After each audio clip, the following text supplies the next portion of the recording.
Mapu sa voter registration nagsugod na sa buong adlaw. RAP o kon Register Anywhere programs ang COMELEC ginhatagan igtula pangod.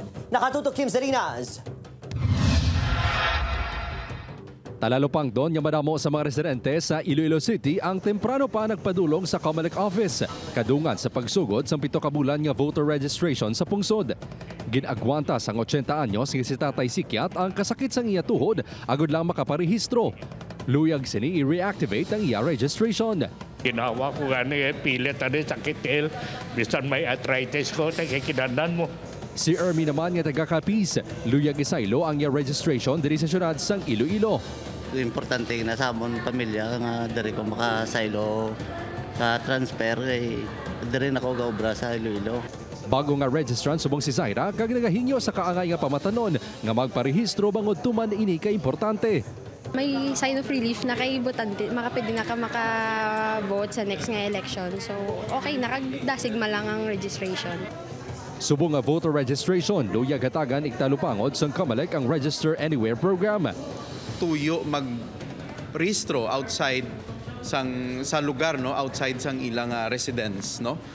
Let's say may-ari kita di nga naga-eskwela sa Iloilo City but residente siya sang Bacolod City or Rojas City, pwede siya makarehistro diri sa aton sa Iloilo City.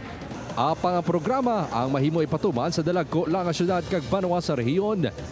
Ginaplanuan pa sang COMELEC kung sano ipatuman kag sa diin pahamtang ang satellite sites sa syudad kag probinsya sang Iloilo.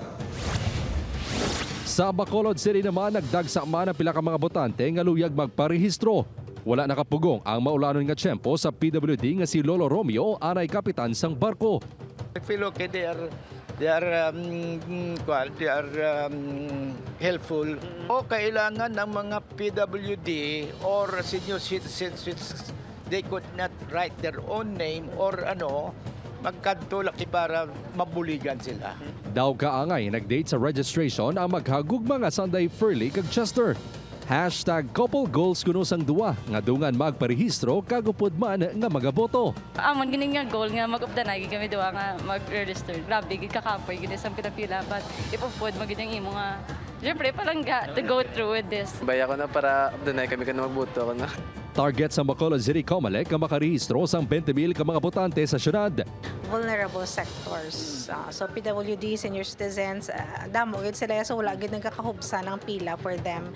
So medyo kulang kita sa chairs na to. No? Isa ka government ID ang dapat pagadalon sunod sa COMELEC kung magparehistro. Kim Salinas, 1 Western Visayas.